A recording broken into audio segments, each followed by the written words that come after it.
The iron gates groaned open, and the crowd erupted. A lone condemned man, clad only in a tattered loincloth, stumbled into the blinding sunlight of the Colosseum. Beneath his trembling feet, the sand already stained deep rust from countless spectacles was eager to drink fresh blood from the opposite side of the grand amphitheater. Another gate creaked upward. A lean, starving North African lion burst forth, its predatory gaze instantly locking on to its only prey. High above, seated in imperial luxury, the emperor raised his hand. A moment's suspense. Then the signal. The hand dropped. The brutal spectacle began. Scenes like this played out thousands of times throughout Roman history, transforming solemn acts of justice into intoxicating public theater. What had once been grim punishment was now irresistible entertainment.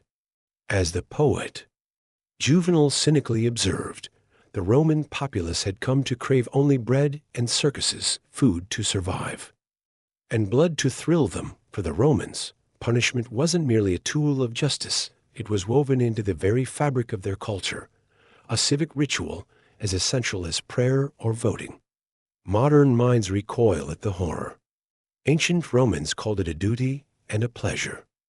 Even Seneca, the philosopher who decried such brutality, confessed that after attending the gladiatorial games, he returned home more greedy, more ambitious, more cruel, and more inhuman. Yet he, too, could not resist the pull under Emperor Augustus. This brutal entertainment was formalized. Specific days each year, over 135 days annually by the 4th century CE, were reserved for public games ludi that included executions, staged with meticulous precision to hold the audience's excitement. Morning, light amusements, mock hunts; midday, executions of criminals; afternoon, bloody gladiatorial combats. It was death served up as a full-day event, thrilling, pitiless, spectacular. Among all forms of lethal entertainment, none gripped the Roman imagination like Damnatio et Bestia's condemnation to the beasts. Reserved for slaves, prisoners of war, and Rome's vilest criminals, it turned execution into savage theater. And no place was better suited for this gruesome art than the newly completed Colosseum. Finished under Emperor Titus in 80 CE, the Colosseum could hold over 50,000 spectators. Beneath its sand-covered arena stretched a labyrinthine network of underground chambers, the hypogeum, where animals and prisoners lurked in darkness, ready to be sprung into the sunlight through trapdoors. With 32 animal pens and 80 vertical shafts, the machinery of death worked like clockwork, creating seamless, dramatic entrances that sent waves of excitement rippling through the crowd. The Colosseum's inauguration, the historian Cassius Dio records, a staggering 9,000 animals were slaughtered alongside countless human victims in a brutal parade of orchestrated death. In Rome, violence wasn't hidden. It wasn't whispered about behind closed doors. It was celebrated, painted onto the very stones of civilization for all to see. Justice was entertainment, and the blood of the condemned was the ticket price for the people's applause. To the Roman mind, death alone wasn't enough. It had to tell a story. Condemned men were not simply thrown to wild beasts or executed with a soldier's blade. Their final moments were often transformed into grotesque theatrical performances, blurring the line between myth and massacre. Criminals found themselves forced to reenact legendary tales, but with no hope of a hero's ending. A man sentenced to die might be costumed as Icarus, fitted with fragile wings, and shoved off a great height. Unlike the mythic boy who dared fly too close to the sun, this Icarus didn't plummet into the sea. He crashed headfirst into blood-stained earth, sometimes splattering the imperial box with his shattered remains. Others were dressed as Hercules, flung unarmed into the arena to face ravenous lions. Some were made to mimic Orpheus, entering the sands with a lyre, told they might soothe the beasts with music. For one heart-stopping moment, the legend seemed real. The animals hesitated, ears flicking at the melody. Then they attacked, ripping the musician apart in a brutal parody of the story where Orpheus had once charmed even the wildest creatures. No emperor embraced these bloody dramas more enthusiastically than Nero. Obsessed with spectacle, he ordered ever more elaborate mythological reenactments. Historian Suetonius recounts how Nero once forced a condemned man to impersonate Daedalus, the father of Icarus, launching him from a high scaffold fitted with wings made of wax and feathers. The inevitable fall was not only fatal, but so violent that blood splashed onto the imperial viewing stands. Nero, it's said, applauded the realism. The poet Martial praised such grim creativity in chilling verses. What was once fable upon the stage becomes reality in our arena. And reality, in Rome, was bloodier than any fable. The scale of these death pageants was staggering. During Emperor Trajan's celebration of his Dacian victories in 107 CE, the games stretched across 123 consecutive days. By the end, more than 11,000 animals had been butchered alongside untold thousands of criminals, captives, and political enemies, all fed to the insatiable appetite of Roman spectacle. Some executions pushed cruelty to new creative heights. In one infamous scene, a woman convicted of a particularly heinous crime was costumed as Pasiphae, the mythical queen who mated with a bull. Instead of the Minotaur, however, she was mauled to death by a savage Caledonian bear before a roaring audience. The crowd didn't weep. They cheered, for the Romans, death wasn't simply an ending. It was a stage, a script, and a spectacle where every torn limb, every scream, and every last breath became part of the show. In ancient Rome, fire was not just destruction, it was purification, judgment, and theater. To be burned alive was one of the empire's most feared punishments, and it carried a savage symbolism. Flames would cleanse the soul of its crimes, even as they devoured the flesh. The ritual of burning was reserved for those guilty of offenses considered beyond redemption: arsonists, violators of sacred vows, and enemies of the Roman state. Among these, none were more pitied or pitilessly condemned than the Vestal virgins who betrayed their sacred vows of chastity, breaking such an oath wasn't just a personal sin, it was a crime against the very spirit of Rome. And the punishment? Vivicumburium, death by fire. Some were entombed alive. Others were publicly burned, their screams and smoke rising toward the indifferent heavens. But it was under the rule of Emperor Nero that fire as punishment transformed from grim necessity into macabre performance art. After the Great Fire of Rome in 64 CE, a catastrophe Nero himself was rumored to have started, the emperor sought a scapegoat: the Christians. Their executions became grim nighttime entertainment. Victims were coated in wax or pitch, tied to stakes, and set ablaze to serve as living torches, illuminating Nero's lavish garden parties. As Tacitus later wrote, mockery of every sort was added to their deaths. They were doomed to flames and burnt to serve as a nightly illumination when daylight had expired.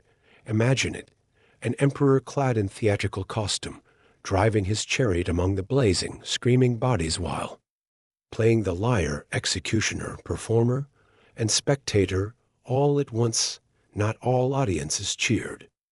Even hardened Romans, accustomed to rivers of blood in the arena, recoiled. They pitied the victims not necessarily because they believed them innocent, but because they saw them suffer to satisfy the cruelty of one man rather than the justice of the state. Among the most tragic figures burned by fire was the Vestal Virgin Cornelia, condemned under Emperor Domitian in 91 AD. Despite her protestations of innocence, she was led to her death with unshakable dignity.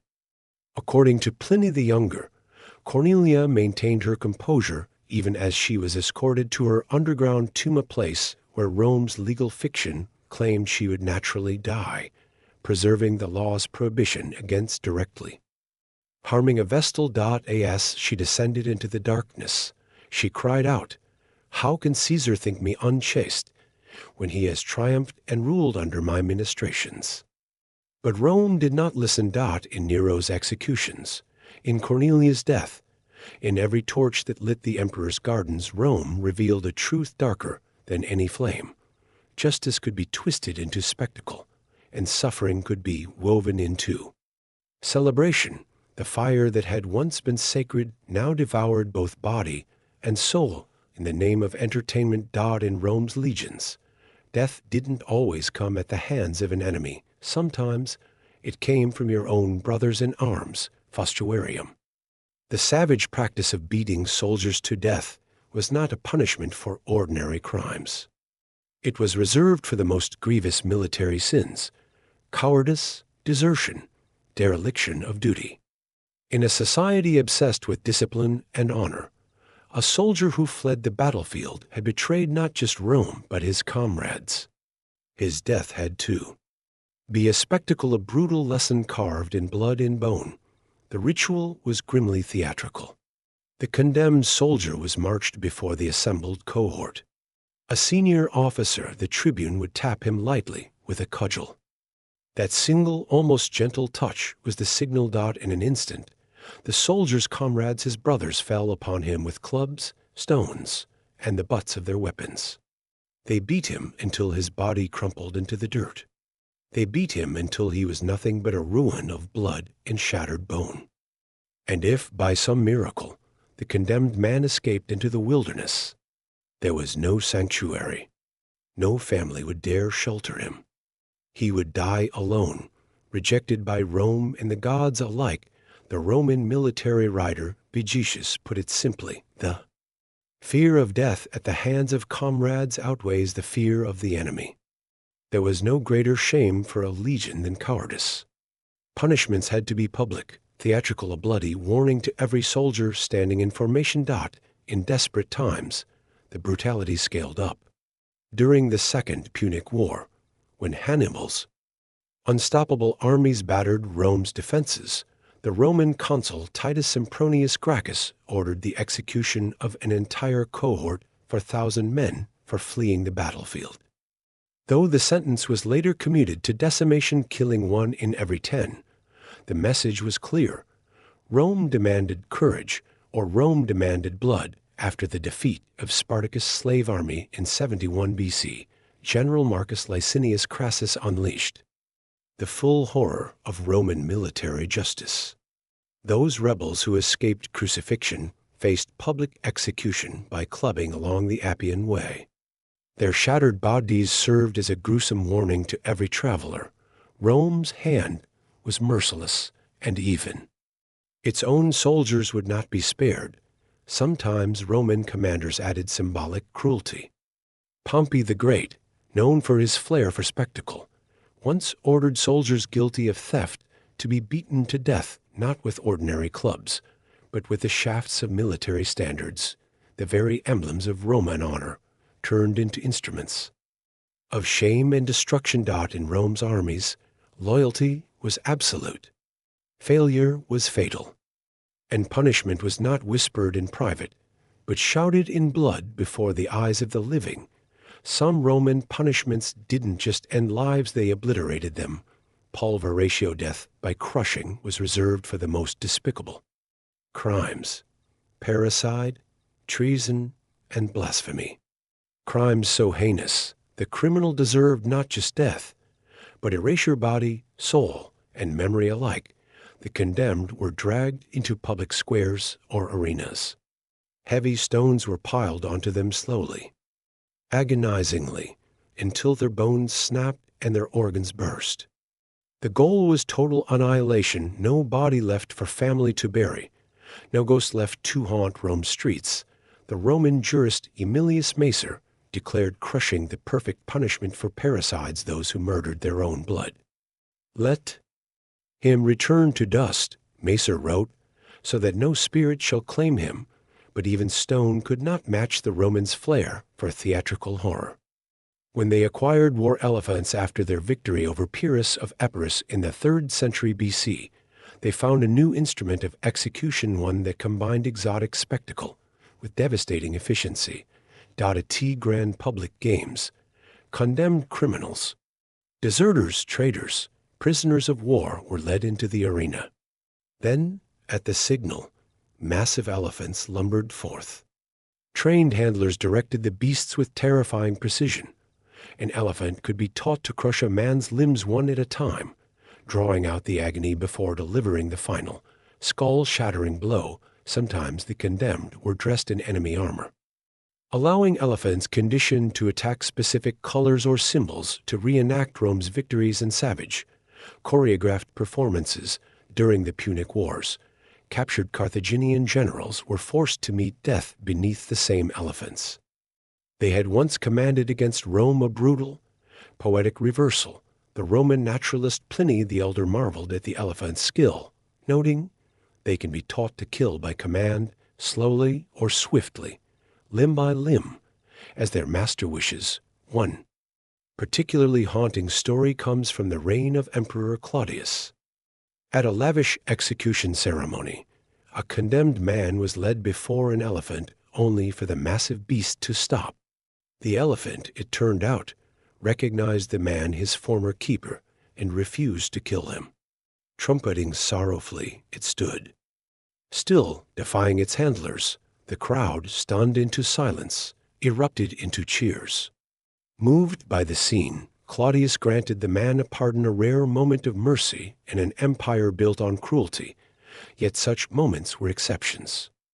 For most, the arena promised no redemption, only bones crushed into dust beneath the grinding weight of Rome's judgment. Among all the horrors Rome inflicted, one punishment towered above the rest: brutal, slow, and humiliating: crucifixion. Die on the cross was not just death, it was degradation. A punishment so savage that Roman citizens were legally exempt, reserved instead for slaves, pirates, traitors, and the empire's most despised enemies. The condemned were first flogged mercilessly, their skin shredded into ribbons by leather, whips studded with metal. Then, broken and bleeding, they were forced to carry the heavy wooden crossbeam, the patibulum, through crowded streets, a parade of humiliation leading to their final agony. The execution site. They were nailed, or tied to a vertical post. The nails punched through wrists and ankles, pinning flesh to wood. Each breath became a desperate battle against suffocation. Death might come in hours, but more often it took days, and the Romans perfected the cruelty.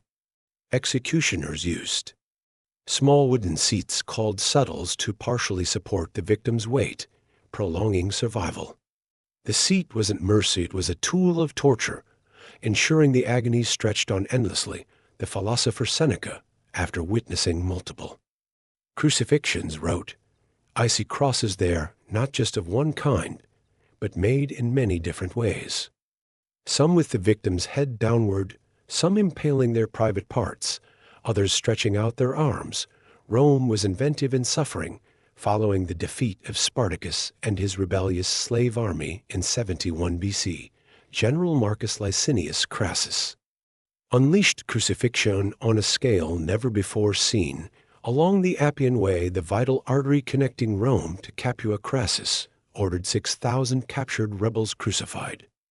200 kilometers of road became a grotesque gallery of dying men, their broken bodies swaying in the hot breeze, their moans mingling with the wind. Travelers on that road could not look away. The message was brutal and clear: challenge Rome, and you will die slowly, painfully, forgotten by mercy. The stench of decay lingered for months. The corpses, left to rot under the open sky, were a warning written in human flesh, a reminder that no force, no rebellion, could survive the iron will of the empire. Even Julius Caesar, who as a young man had seen the aftermath of Spartacus' crucifixions, later showed his ruthlessness. When pirates once kidnapped him, he paid his ransom and then hunted them down. He crucified them all, but, in an ironic twist of mercy, slit their throats first, so they would die quickly, a grim reward for treating him respectfully during his captivity. In Rome, the cross was more than wood and nails. It was fear hammered into the bones of every subject. It was shame stretched across the skyline for all to see. It was empire written not in laws or marble, but in agony. In the very heart of Rome, where marble temples gleamed and senators debated the fate of empires, there lurked a cliff that whispered only of death. The Tarpeian rock. It wasn't much to look at, a steep, jagged drop from the southern summit of the Capitoline Hill, overlooking the bustling Roman Forum. But for those convicted of treason, sedition, or betrayal, it was the last thing they ever saw. Dragged through the jeering crowds, the condemned would be paraded to the cliff's edge, the great center of Roman civilization itself, bearing silent witness. There, with no ceremony, they were hurled from the precipice, smashing into the rocks below, their bones shattering on impact. This was no ordinary execution. It was a deliberate act of public disgrace, a violent erasure of those who dared to turn against the very soul of Rome. The tradition was ancient. It traced its origins back to the legend of Tarpeia, a Roman maiden who betrayed the city to the Sabines, lured by promises of gold. But instead of payment, the Sabines crushed her beneath their shields in Rome. Never one to forget a betrayal, named the execution site after her. The symbolism was brutal. Betray Rome, and you'd be thrown from the heights of her glory. Broken at her feet, the first known victim was Spurius Cassius Vitellinus, a consul accused of plotting to make himself king, an unspeakable crime in a republic that loathed monarchy. In 486 BC, he was sentenced to death and flung from the Tarpeian rock, setting a grim precedent that echoed for centuries. And no amount of former glory could save a traitor. Marcus Manlius Capitolinus, once hailed as the hero who saved Rome from the invading Gauls, was later accused of aspiring to tyranny. In 384 BC, he too was dragged from the Senate and cast off the Tarpeian rock, his shattered body a warning that no amount of heroism could outweigh treachery. Even in the bloody chaos of Rome's civil wars, the rock continued to claim its victims. In 86 BC, Sextus Lucilius, a political rival during the deadly struggle between Marius and Sulla, was hurled to his death, his fall marking the brutal collapse of yet another fleeting ambition. The violence of the Tarpeian rock was more than physical. It was psychological warfare, a declaration that betrayal wasn't just a crime, it was madness, so great it could not be punished within society. You would be cast out. You would be broken. You would be forgotten. Roman poet Juvenal captured the horror perfectly. Yet who would call the crime madness when you could descend from the Tarpeian rock? The cliffside itself became so cluttered with shattered bodies over the centuries that crews had to periodically clear the remains to keep the sacred space clean for the next round of executions. Even emperors like Claudius took a morbid delight in the spectacle. According to historians, he would personally attend these executions, examining the twisted corpses below to observe how the traitors landed, a ghastly hobby for a ruler presiding over what Rome called justice. In the shadow of Rome's marble grandeur, the Tarpeian rock stood as a blood-stained reminder. No ambition, no fame, no service could save those who betrayed the eternal city. In Rome's legions, loyalty was not optional, it was survival. When that loyalty broke, Rome did not just punish the guilty. It punished everyone.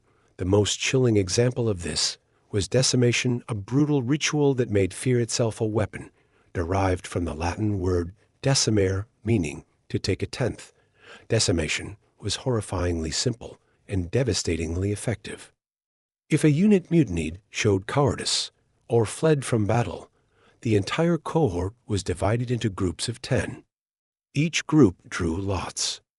The soldier with the shortest straw was singled out and then beaten to death by his 9 comrades.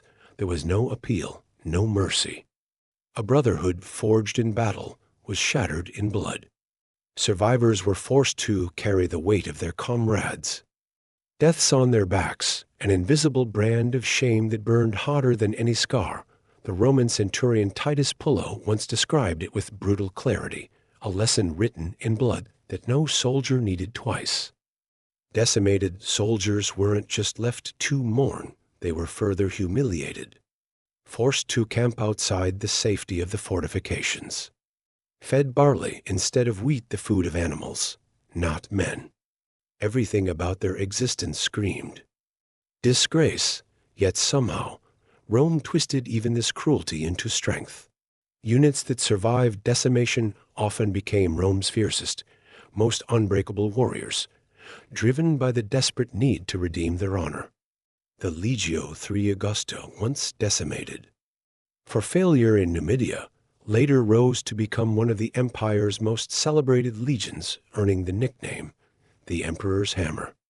One of the bloodiest uses of decimation occurred after the rebellion of Spartacus, when a legion under the command of Mummius disobeyed orders and was crushed by Spartacus' forces. Marcus Licinius Crassus revived the ancient, almost forgotten punishment. 500 men died by their own brothers' hands, a grim reminder that death by the enemy was no worse than death by Rome's decree. Decimation didn't just kill the body, it annihilated trust, camaraderie, and innocence. It forged survivors into something more brutal, more desperate, and far more dangerous. The terror of decimation hung like a shadow over every Roman camp. The poet Lucan captured it best in his epic Pharsalia. Chance became the arbiter of doom, and on the hazard of the lot depended death. Even centuries later, during the 3rd century crisis of Rome, Emperor Gallienus threatened entire legions with decimation for supporting rival emperors. The mere mention of the punishment was often enough. Fear made swords sharper, shields stronger, and loyalty's absolute dot in the Roman army. Courage was not just admired, it was demanded. And those who faltered learned that death was sometimes not the worst fate.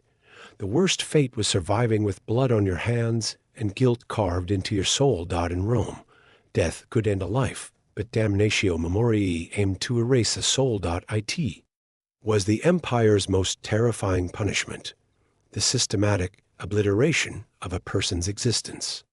To be sentenced to damnatio memoriae meant your life would not merely be ended, it would be unwritten. Statues bearing your likeness were smashed or chiseled into strangers. Your name was scraped from inscriptions, burned off documents, deleted from official records. Coins with your face were melted down, your property seized, your family often disgraced alongside you. Even to speak your name could become a punishable offense. In Rome's eyes, you had never lived. You had become nothing. The Senate reserved this punishment for those who committed the greatest crimes against Rome: tyrants, traitors, or emperors whose reigns descended into disgrace. After his assassination in 96 CE, Emperor Domitian was sentenced to damnatio memoriae. The Senate, overjoyed at his death, immediately ordered his statues destroyed, his name scratched from public monuments, his memory scrubbed from the annals of history. And yet, ironically, it is precisely because of this desperate effort to erase him that we remember Domitian at all.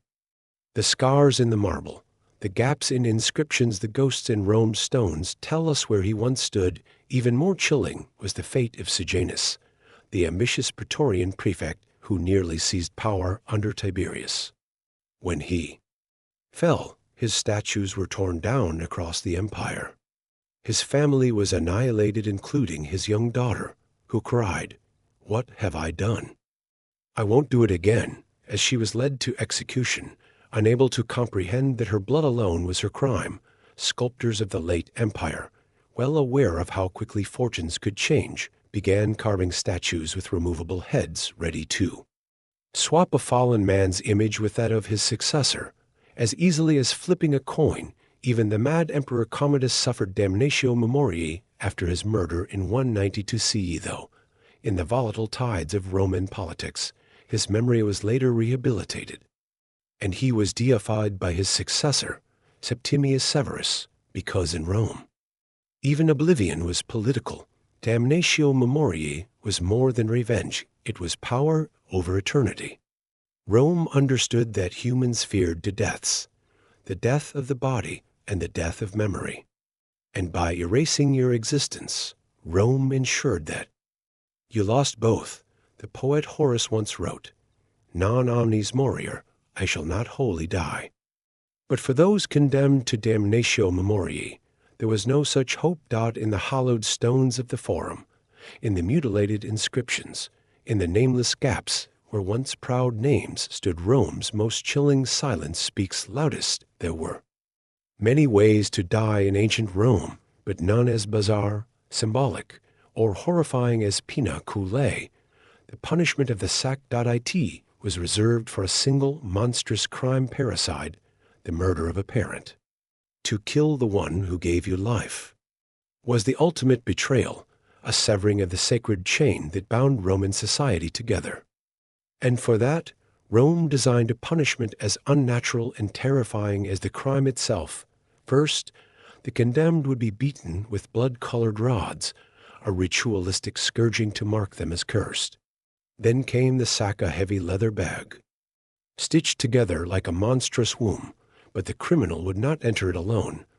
He was sewn inside alongside a dog, a rooster, a monkey, and a viper, a churning, snarling maelstrom of panic, claws, teeth, and venom. Each creature carried symbolic weight: the dog for shamelessness, the rooster for arrogance, the monkey for malice, the viper for treachery. This grotesque family would accompany the parricide into death, a mockery of the family he had destroyed. Once sewn shut, the sack was hurled into the Tiber River or the sea to sink into darkness. The victim would drown, clawed, bitten, and strangled in blind terror, embraced by beasts as he gasped his last. This punishment was so ancient that it appeared in Rome's earliest legal code, the 12 Tables, dating back to the 5th century. B.C. It fell into disuse during the chaos of the late Republic, until Emperor Augustus, champion of Roman tradition and morality, revived it as part of his reforms. He understood Rome needed its old terrors to survive. One of the first recorded victims was Publius Malleolus, who murdered his own mother in 101 BC. Officials, uncertain how to proceed, dug through ancient laws to resurrect the nearly forgotten horror. Malleolus became a spectacle, a man condemned not just to death, but to obliteration. Later, variations emerged. In regions where monkeys were scarce, officials substituted wolves or bears, keeping the ritual's brutal symbolism intact for the Romans. The philosophy was simple: he who destroyed his bloodline would be erased from earth, air, water, and fire, denied burial, denied memory, denied even the basic elements of life. The jurist Cicero, arguing against a suspected parricide, explained, "At best, they want him to be deprived of sky, sun, water, and earth, all the elements from which life springs. It wasn't merely death. It was cosmic exile, banishment from the world itself." One particularly chilling case comes from the 2nd century CE. A man, about to be sewn into the sack, laughed.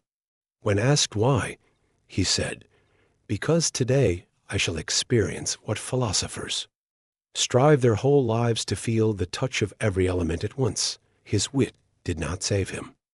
The execution proceeded, and the waters swallowed him whole. In a society obsessed with pietas, duty to family, gods, and Rome, no punishment better reflected the horror of betrayal than pena cruelty. And no death was more feared by those who understood that in Rome, death was not the end being forgotten was. Some Roman punishments were swift. Scaphism was not borrowed from the Persians but perfected by Roman cruelty. Scaphism was a death of agonizing slowness, a spectacle of filth, madness, and unthinkable suffering. The condemned was stripped naked and sandwiched between two hollowed-out boats or logs. their limbs, head, and feet protruding like grotesque roots from the seams. There, exposed under the blistering sun, they were force-fed milk and honey until they vomited and suffered explosive diarrhea, the body bloating, the stench attracting a buzzing, crawling army of insects. Their face and exposed flesh were then smeared with honey, a grotesque invitation to every wasp, fly, and beetle in the vicinity.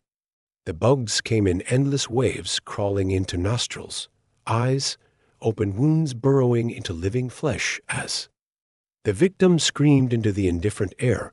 They floated helplessly on stagnant ponds or marshes, exposed day after day, the filth of their own decaying body merging with the filth of the world. Death did not come quickly.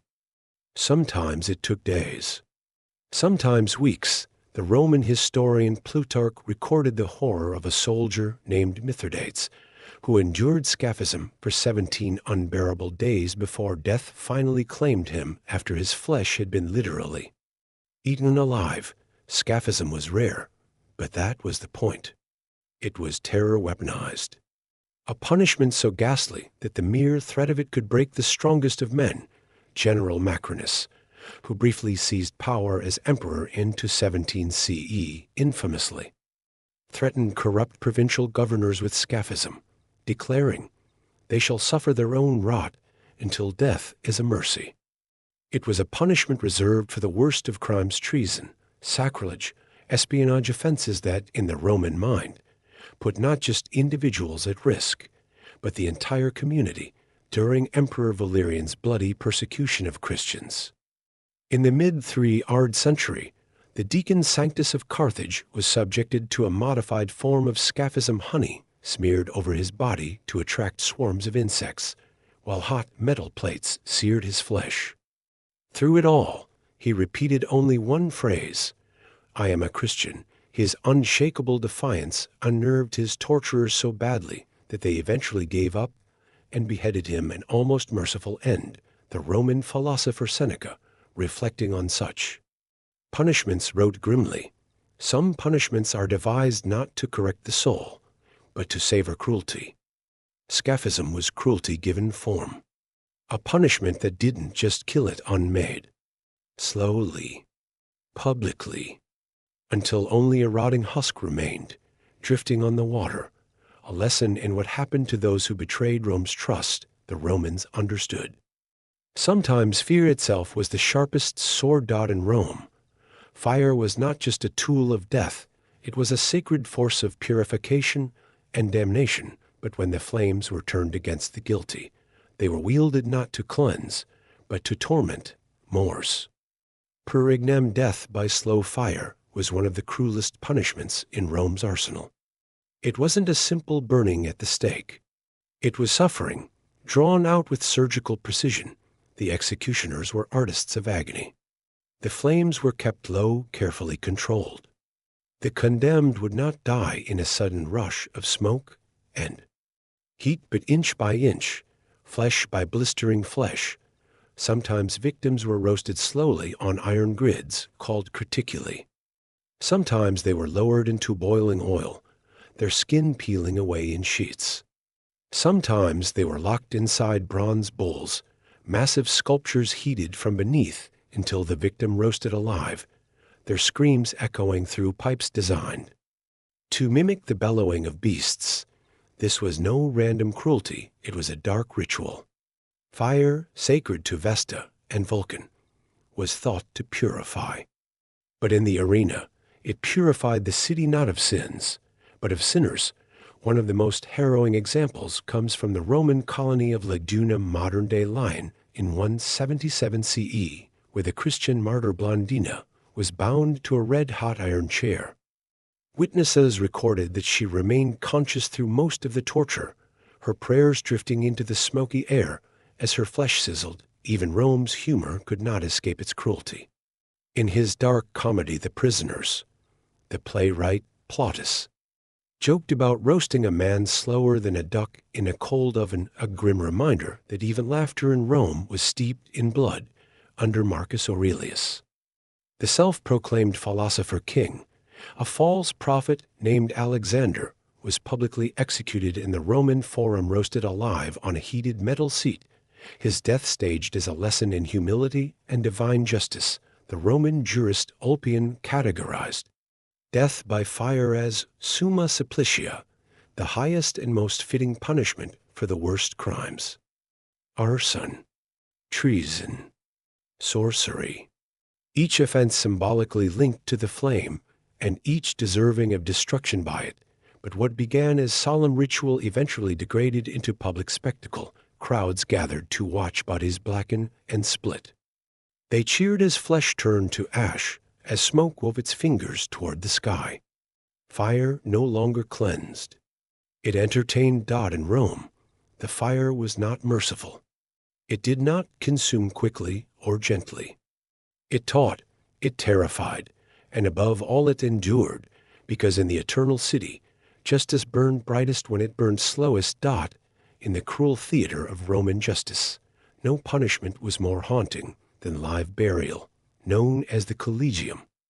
Tenebrarum, the College of Shadows, it was reserved for the most sacred betrayals, violations of religious oaths, high treason, and most famously, the fall of the Vestal Virgins. To be buried alive was not just a death sentence.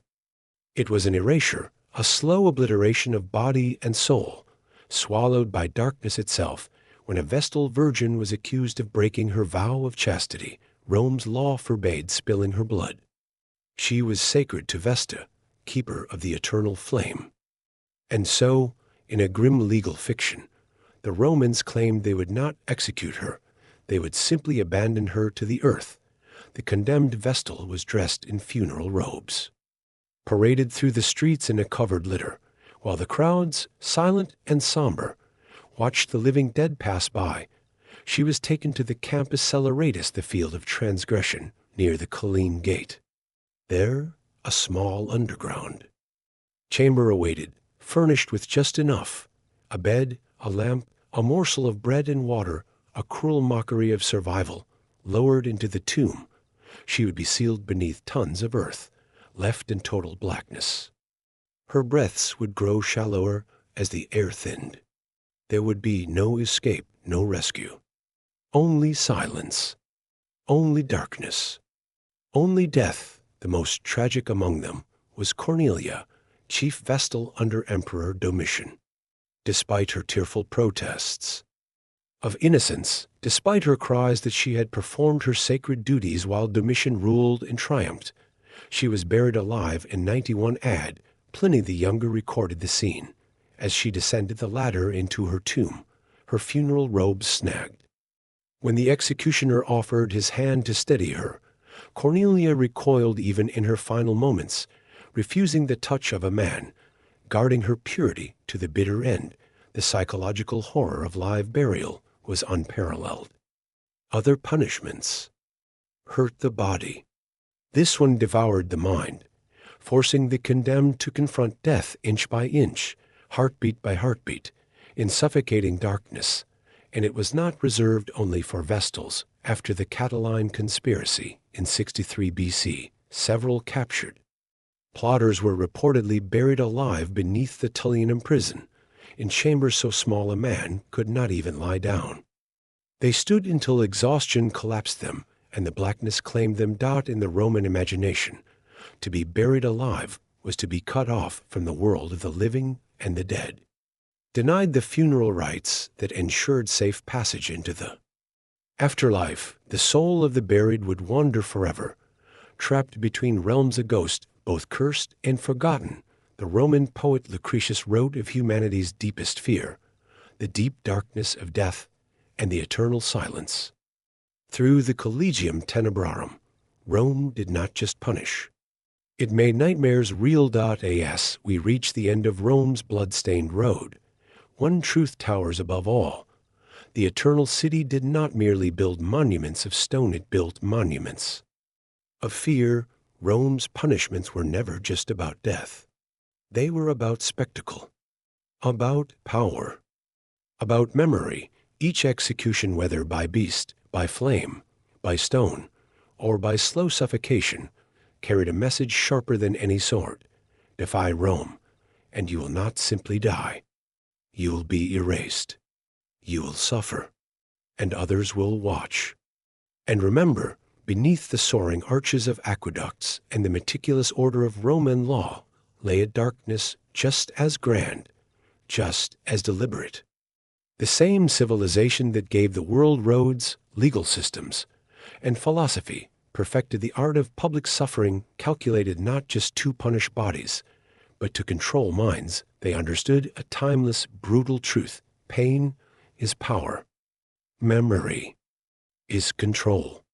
Fear is empire. It is easy to recoil from Rome's savagery, to see it as barbarism buried in the past. But listen closer, and you will hear its echo in every system where justice becomes performance, where cruelty becomes law, where fear becomes loyalty. The Roman philosopher Seneca once warned, "He who makes punishment his trade does not punish for justice, but for pleasure." And perhaps that is the darkest legacy Rome leaves us. Not just the knowledge of what humans can endure, but what humans can choose to celebrate. When you walk the cracked stones of the Forum, when you see the mutilated inscriptions where once proud names were chiseled away, remember, Rome's greatest achievement wasn't its conquest of the world. It was its conquest of memory, of justice, and of fear itself, from the sack to the stake, from the cross to the burning chair, from the hidden tombs of the Vestals to the roaring Colosseum, where lions feasted on flesh. Rome taught that power is not held by swords alone. It is held by the stories people remember and the terrors they dare not forget.